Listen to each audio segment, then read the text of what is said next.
Hello, my name is Gordy Hogue, and this is Community Connections. Each of us has stories that help us to understand and to explain our world. I have been very fortunate to have met many interesting people who have had a positive, profound impact on our community and far beyond. People who have had incredible life experiences and fascinating stories that help us to better understand our world. And they help us to connect with each other. And Community Connections is about those people and about their stories. And I'm sure that you will enjoy meeting these amazing, amazing people as much as I have. Thank you. Enjoy.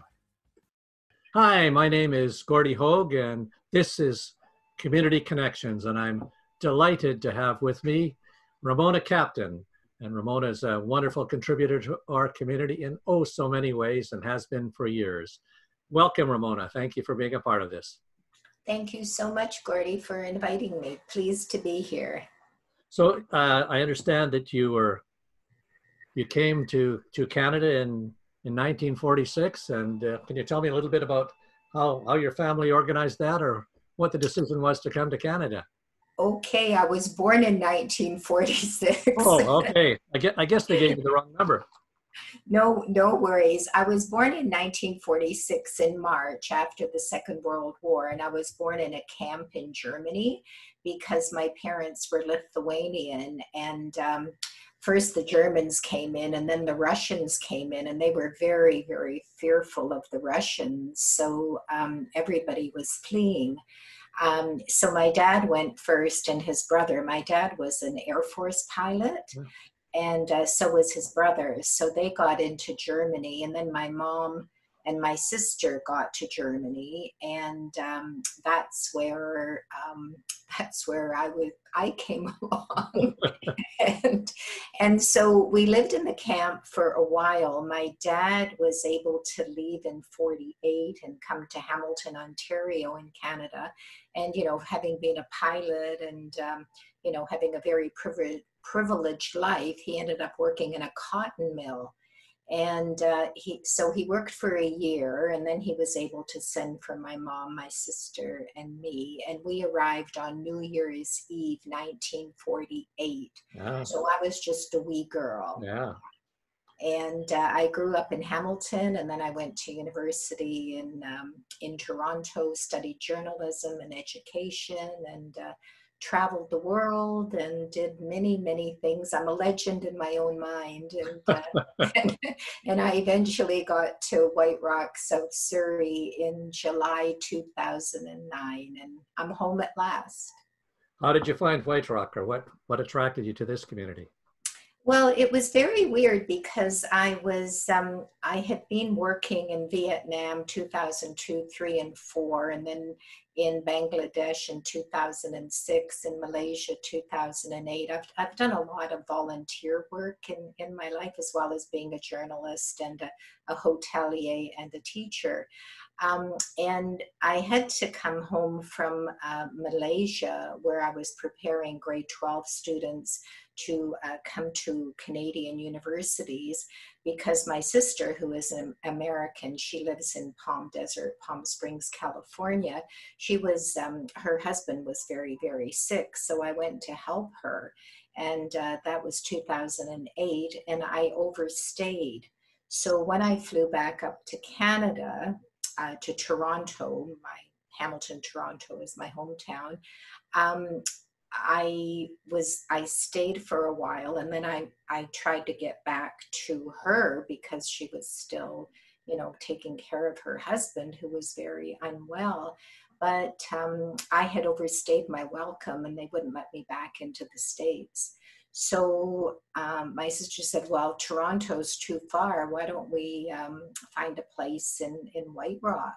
And so she was a darling. She packed up my car. She put lampshades in it and bedding and my clothes that I had down there.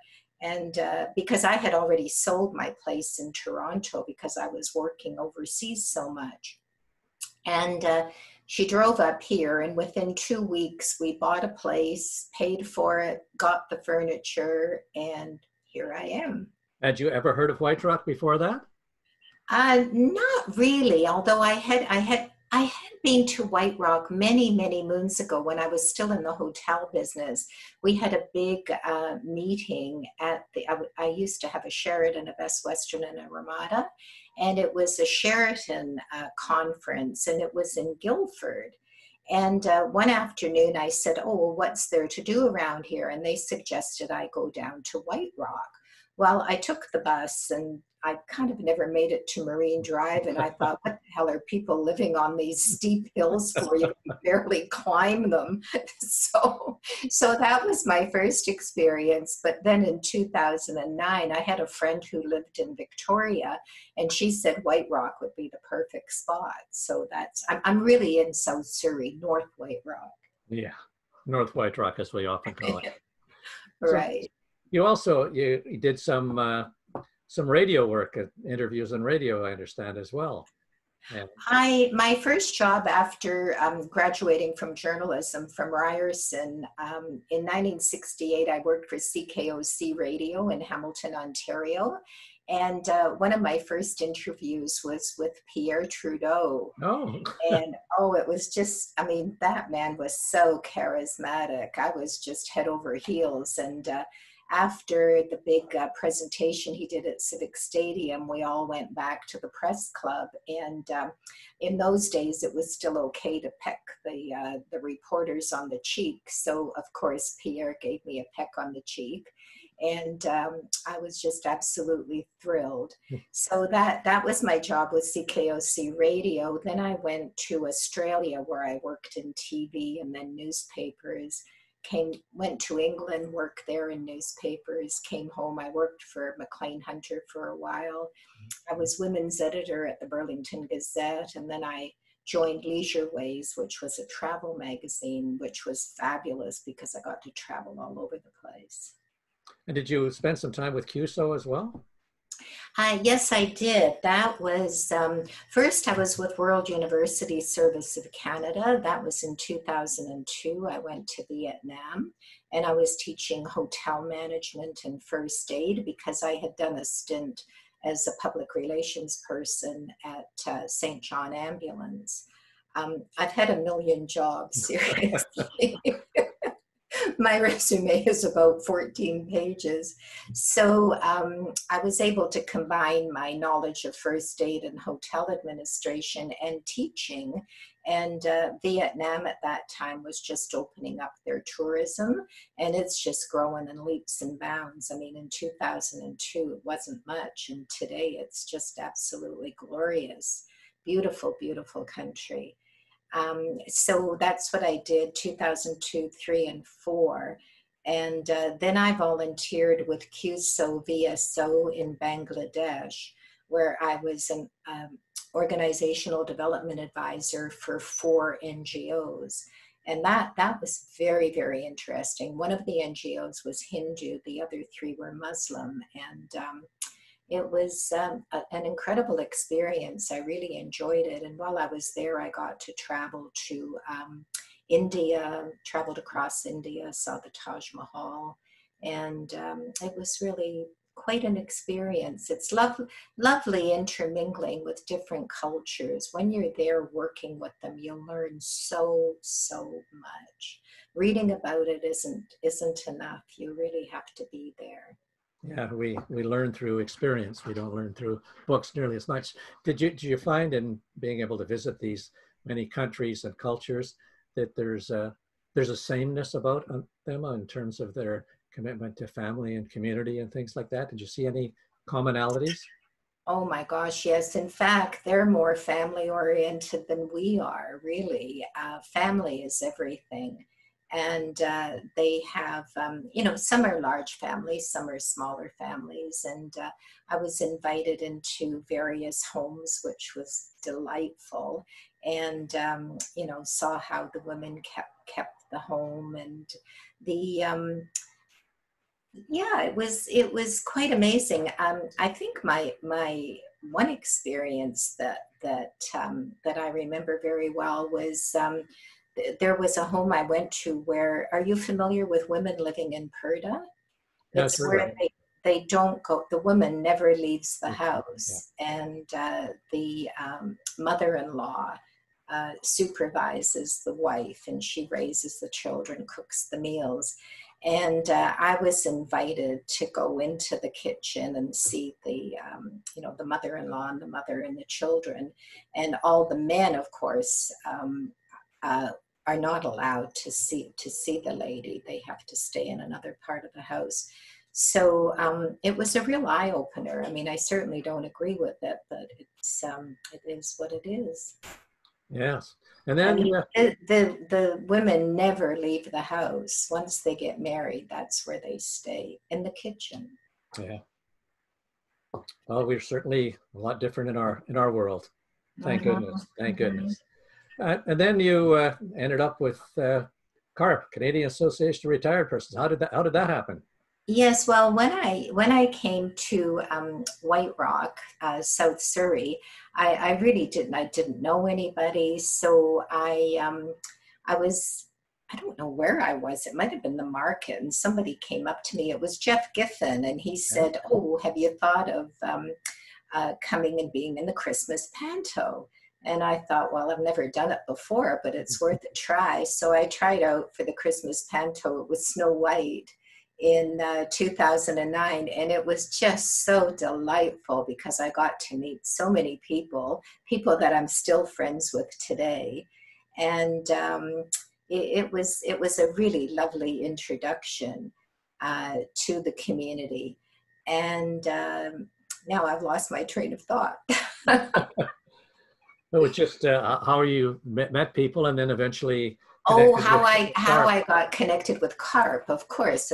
So then I guess it was in 2011, I ran into April Lewis, and I know. First, I was with Sources Community Resource Centers. It was still called Peace Arch at that point. And I was volunteering for them, and then they decided that they would take me on and give me a job. And so I set up 2 seniors programs at Sources. And Jack Marr, who was the president of CARP, because CARP was just starting up again. It had been dormant for a little while. And Jack Marr came over to Sources to see me. And then I went to an event and met April Lewis. And the next thing I knew, I was on the board. and then Jack decided that he wanted to step aside and would I take over. And that was in 2012. So I've been doing it ever since, and I absolutely love it. It really is my calling. So you've been the president of it for 8 years now. Yes, indeed, and also the BC representative. Well, actually, I'm on the board of CARP National, and so I go into Toronto once or twice a year for the meetings that we have. We have a lot over the telephone and on Zoom now, but once a year we have the AGM, and that actually happened in February of this year, right before COVID, and we launched our big advocacy campaign then, which was to fix healthcare in Canada. But of course, then COVID came along, so we're put that on hold.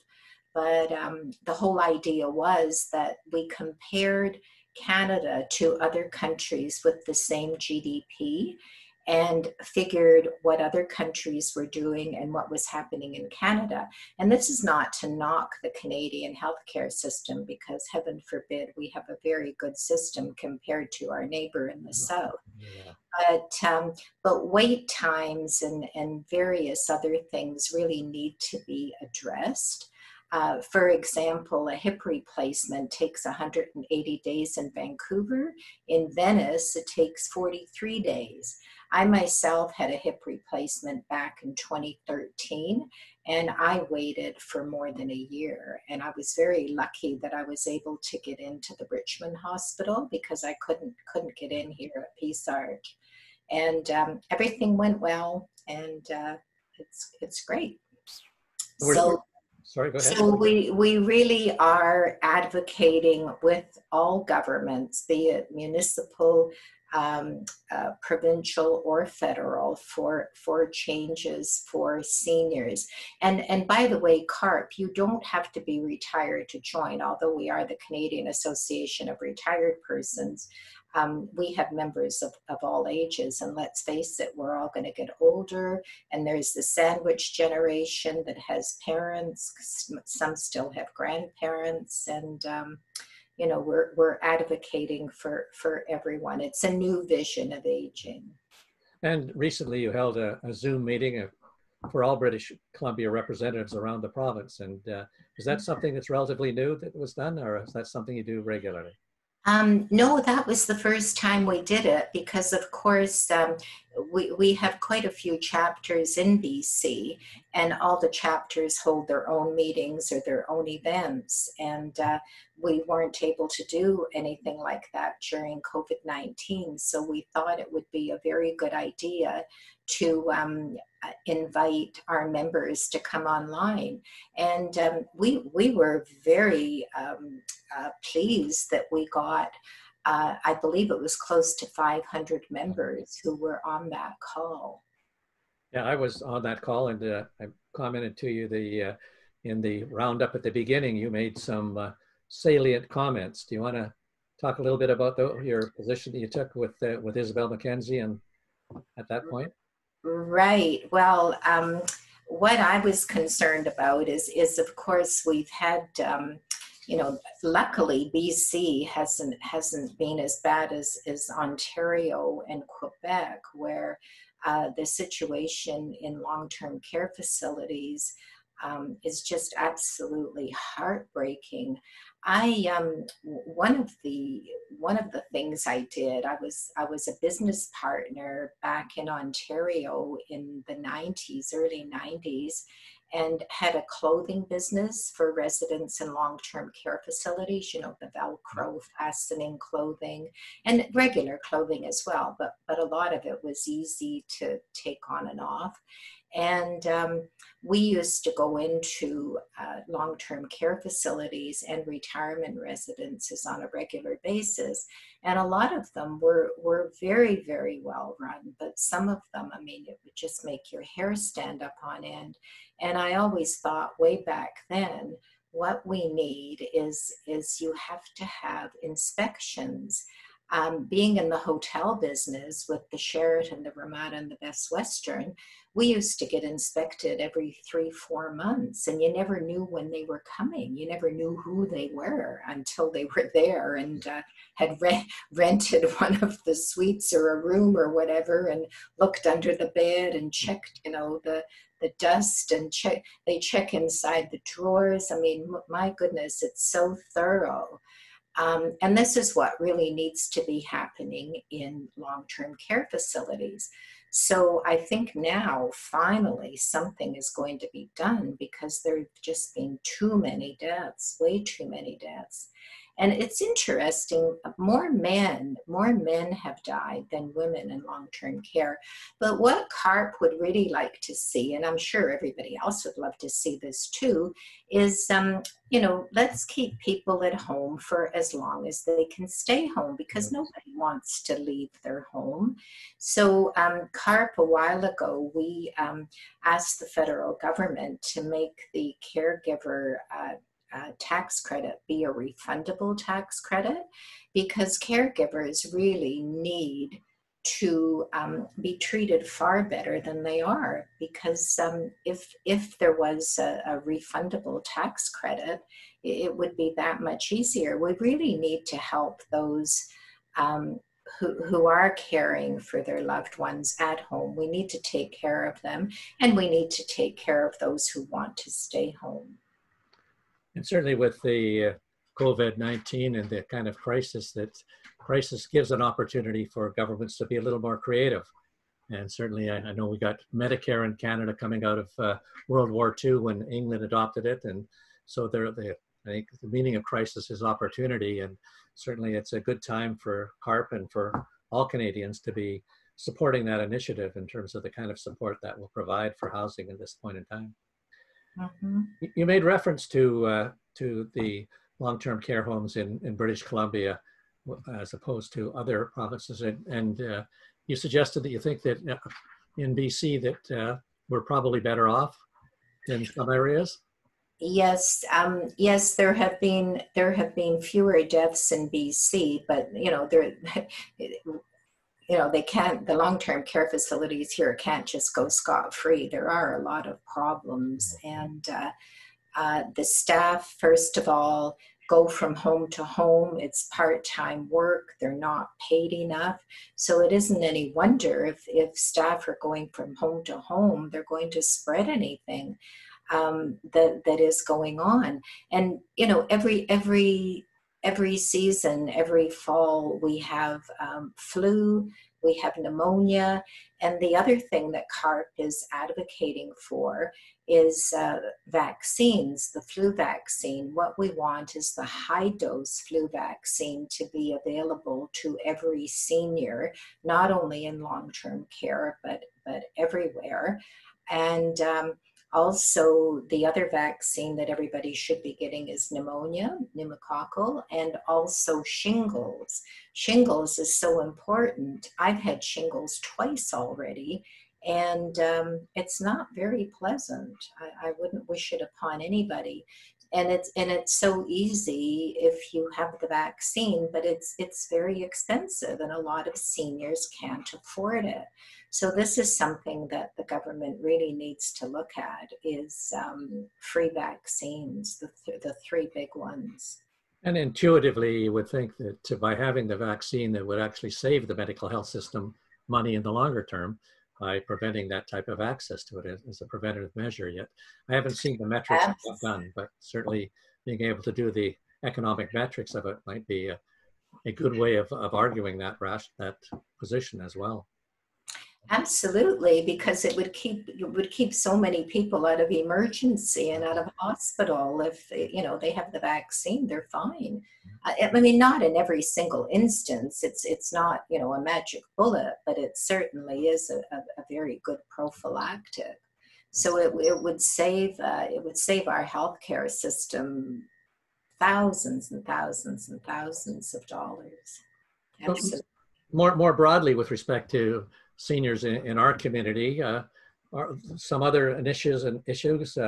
I've certainly been aware of what's happening economically, where we're seeing that about 1% of the Canadian population has as much wealth as the bottom 20%, and often seniors are in issues of housing and of low income and being able to get support. Are there some positive initiatives that we should be doing and looking at in terms of that more broadly in the South Surrey White Rock area?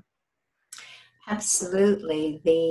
I know you were instrumental in getting some lower income housing that is being built now, but seriously, it really needs to be looked at, because real estate here is so expensive. And our taxes are skyrocketing. And one of the other main concerns that CARP has in Surrey is right now taxes have gone up, and we're in the middle of COVID-19. We don't know how well we're going to recover. We don't know if there's going to be another wave.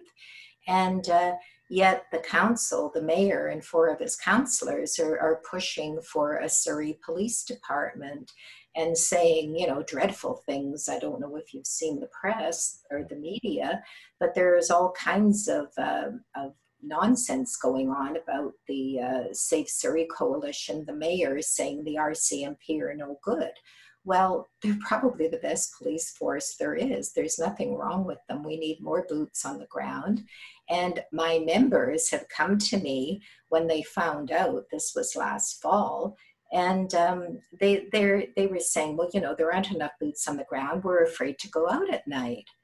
And also, when the budget was passed on December the 16th in Surrey, there was no money for extra firefighters. Yet all these buildings are going up, all these new condos are going up, no new firefighters, no new boots on the ground. Where are these new Surrey Police Department police officers going to come from? The mayor is saying the RCMP are no good, but then he's saying, oh, well, they're going, the RCMP is going to come over. Well, what a conundrum that is. I can't believe what's going on. And, four of the councillors are totally against it. Every single former mayor has come out and spoken about it, and they're against it. We don't need a Surrey Police Department. I think you as well, Gordy, have signed our petition. We now have close to 50,000 signatures, which is way more than what Mayor McCallum got in the election. So yeah, that's a dilemma that reminds me of some of the dilemmas they're having in United States in a different profile and different level, but it's a concern. One of the things that I've been doing a little bit of work on, which I'd be interested in your comments on, is that as we're looking at the economic downturn and how we can revive and come out of it, there are a number of nonprofit societies and foundations that across the Lower Mainland and indeed across Canada that have property. And I have made a proposal to the federal government that they support these nonprofits. As an example, on 20th Avenue, Tabiamo House, Unity has a large group of about 5.5 acres there that I was able to get given to them when CMHC divested of their properties. And I think that as part of the economic revival, that the federal government should be guaranteeing loans to these organizations who can put up property as collateral. And this can be part of the revival. I don't think we should just be giving it to big corporations and businesses. I think that there's a lot of nonprofits who can do wonderful things with the money, and it's no cost to the taxpayer because they've got a collateral there, and it can go ahead and do that. I've talked with some of the Gurdwaras, some of the churches, a number of them. There's a group in Delta who are looking at wanting to build a facility for training guide dogs and care dogs. So I just wondered if that's something that you've heard about or something that you think would be of some value in terms of getting out of the... It would be absolutely fabulous. Whoops. There's a Skype call coming. Oh, you're so popular. So popular. So are there any other specific issues you see with respect to seniors in our community that are issues that have not been responded to, or there hasn't been a policy statement worked out that we should be looking at? Well, I'm very happy with White Rock. I mean, I'm on the Seniors Advisory Committee there, and they definitely listen. It's really wonderful. Surrey, on the other hand, closed down the pool in Whalley that was being used by seniors, poor seniors. There's nothing for them now. The YMCA is not being built. Wow. The Cloverdale Arena, I mean, there are grandparents last winter who were getting up at 4 a.m. to take their grandchildren to hockey practices because there's no rink time. What did the mayor say? He said, oh, well, nobody, we don't have a waiting list. Well, of course there's no waiting list because there's no way you're going to get in. Nothing to wait for. Yes. So, I mean, I don't have anything good to say about Surrey. I am very, very disappointed what Surrey is doing to seniors, and the mayor ought to know better because he's a senior himself. So it really, that really needs to be looked at. We need that YMCA. We need more facilities. We need all of those things. We don't need a Surrey Police Department. So if you had a chance, Ramona, to be able to swing a magic wand, what is the one policy or change or initiative that you would introduce to change our community or our province or our world? Oh, that's a big one, Cordy. I think a lot of people have tried. You've tried. We've all tried. It's people being people.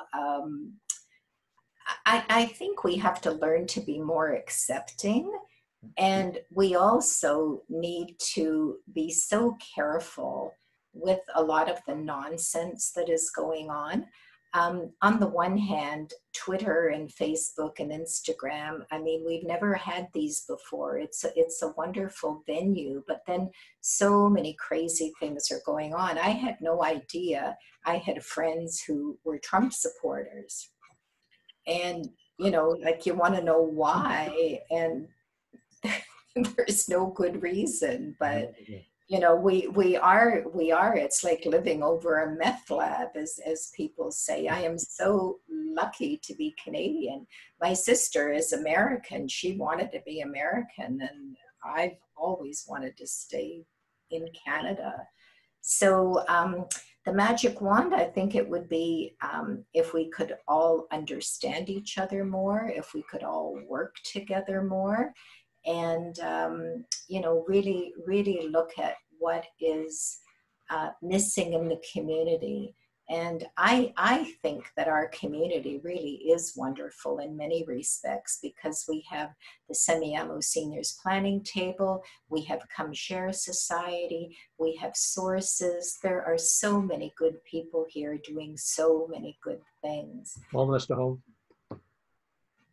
And people working in terms with the homeless and trying to, the work that's being done through that committee is doing a lot of really good work too. And so listening to and probably the big thing, I mean, I know our system of government is such that the opposition is there to keep the party in power on its toes. That's how our system is set up.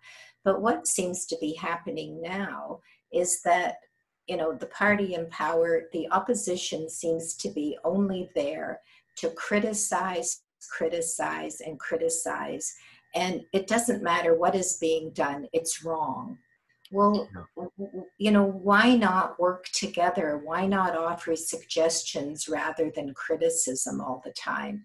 Like, let's have a platform that it is what the people really want, it's what we need. We don't need political parties knocking each other down. Let's build each other up. And there's constructive. One of my favorite philosophers is John Stuart Mill, who said, you may understand your position extremely well, but unless you understand all the other positions equally as well, you're not well enough informed to make a decision. And I think that's always something that has motivated me as I try and understand the world and the ways we should be going. So you're listening to, sorry, pardon? Absolutely, yes. Listening to your experiences from around the world, and we're pretty blessed as a community to have somebody with your wealth of experience and interest and passion to be here in our community and be supporting it. And we're so blessed to have you here. So thank you so very much for the work you do on behalf of all the citizens of our community, and indeed the province, and the work you're doing nationally to ensure that important policy issues with respect to seniors get a platform, get heard, and get debated. So thank you so very much for being a guest on Community Connections. Okay. So thank you so much. It's been a pleasure. So we don't have to leave now, because they'll cut it there and move on from there. But certainly talking with I was just down at Ivan Scott's on Sunday, and so I made a donation, and I got a bunch of signs. He says, I want them in White Rock too. So I've got, and I met Ivan, he phoned me probably a year ago, before he was doing any of this, or maybe it was a year and a half. And he has a group that he gets together once a month, and so he invited me. So I've been down there a few times, and he's certainly a passionate, vocal person in terms of the things he wants to do and the work he's doing, which is really helpful.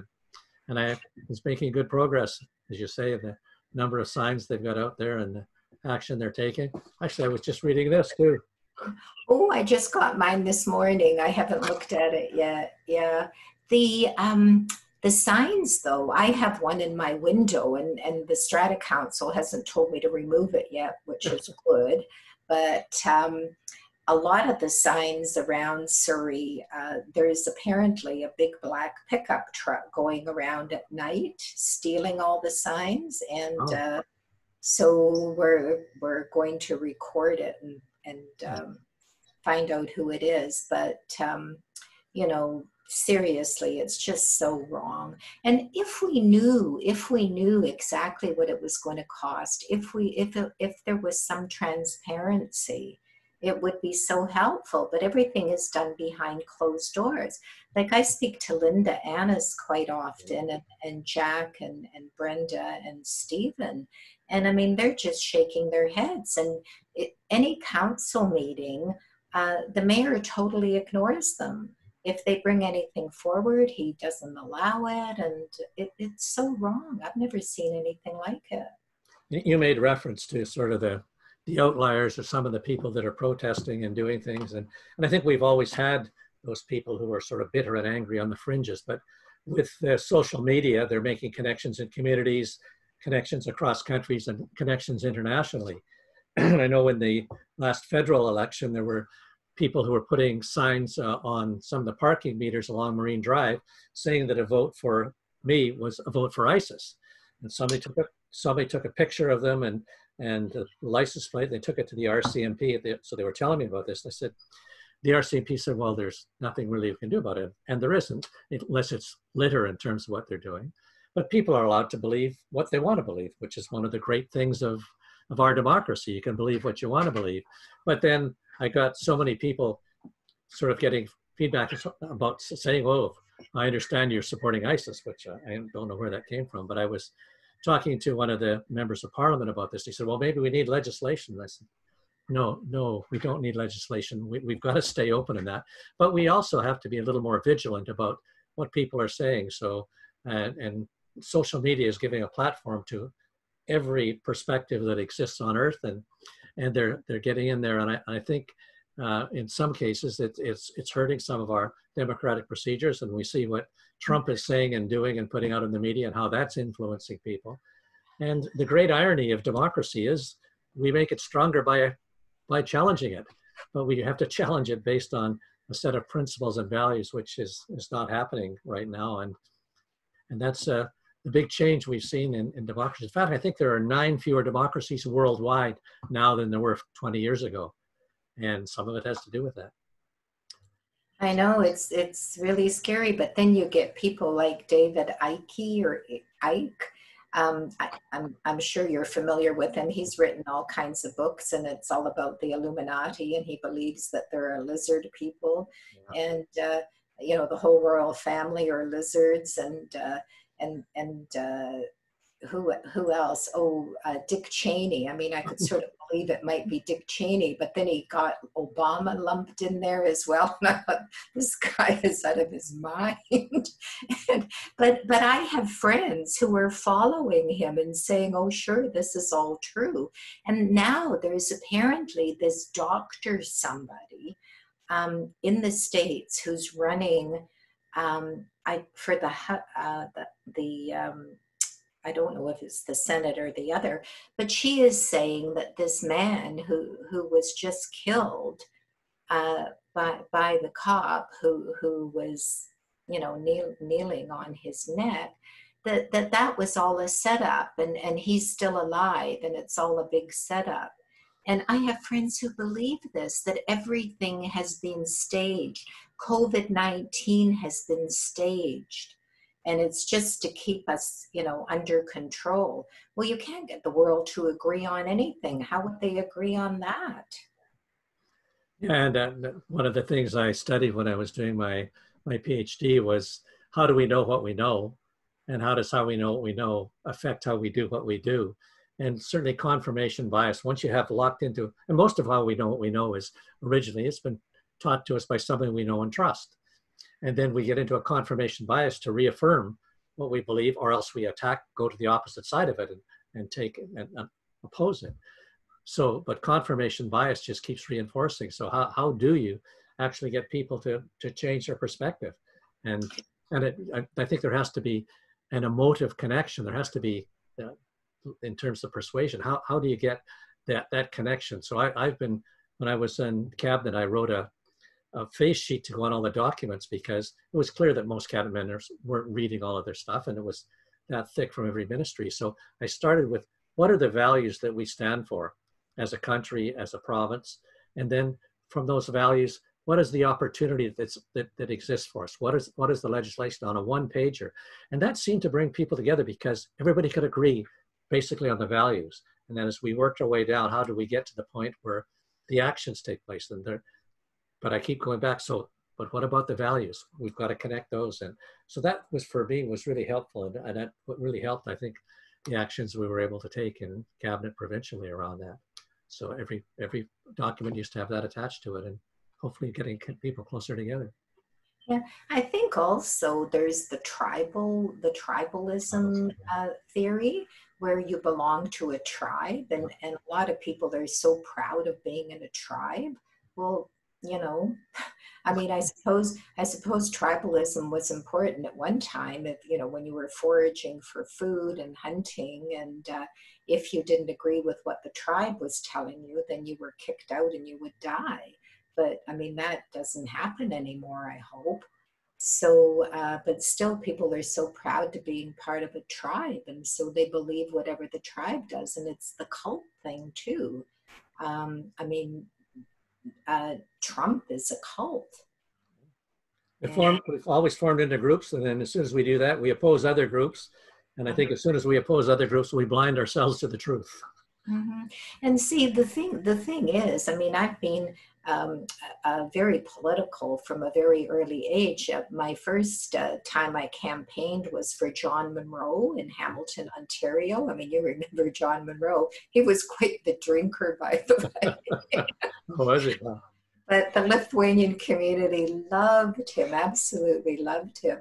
So because, you know, he understood, and he did a lot for the community. So I voted Liberal, I voted NDP, I was once a conservative and voted Conservative. So, I mean, I understand different party platforms, and I understand why people do it. But I mean, you can't just stay in that one little place forever. Like, if the Conservatives are not delivering, why would you continue being a conservative? You know, you can't wish harm on people. You have to change that. And it's like the States, you know, once a Republican, always a Republican. And people will never vote any other way. And you know, that somehow that has to change. But it's like, what's the other saying by one of the great minds? It's like administering medicine to the dead. Yeah. No, and as you describe that, I think I voted for at least those three political parties in my lifetime as well. Moving around that, and yeah, depending on what their platform was. And I still maintain you really need to vote for the person in your riding. Yeah. You know, that's who you want to send to the legislature. When you're talking about being locked into things, there was a rule in Victoria, a rule in Ottawa, that if you were going to vote against government, you had to give them 24 hours notice. So I was in a committee meeting, and it was a health issue, and a motion came forward from the NDP, and I voted for them. So the party whip says, "You don't came to see me. You know the rule about 24 hours." I said, "Yeah, but it was tough to give you 24 hours when there was only 5 minutes notice, and the motion came before it." Actually, I had made the motion, which was a little harder for them, I guess. And he said, "Well, why did you vote for it?" And I said, "Because I thought it was right. I thought it was the right thing to do." So he walked away in disgust. But that happened 2 or 3 times, and I understand that you don't want government to fall unless it's a significant issue. But it was interesting because after the election, I got a lovely letter from Elizabeth May saying how open I was to being able to look at different perspectives, and from some of the Conservatives were some of the people that I learned most from there as well. So, and I think we need to be more, I need to be more generic like that. And I hope others do too. I think as you describe it, that we need to look at the policies and the values. And if the policies are sometimes wrong, do they connect with the right values?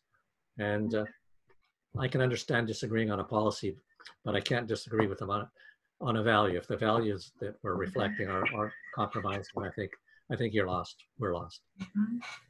Absolutely. Yeah, for sure. Well, as always, it's delightful to talk to you. Hopefully this whole COVID thing will we'll finish and we can all get out and do things. We're really missing, we had a great big fashion show planned. It was going to be the Mad Hatter's Tea Party. Oh, I saw that, yeah. And, but it's going to be next year because we can't have large gatherings. I don't even know if we're going to be able to have our Christmas party because that brings out 220 people. And Santa too. The witch. And Santa gets to come to that, as I recall. That's right. That's right. Our best Santa.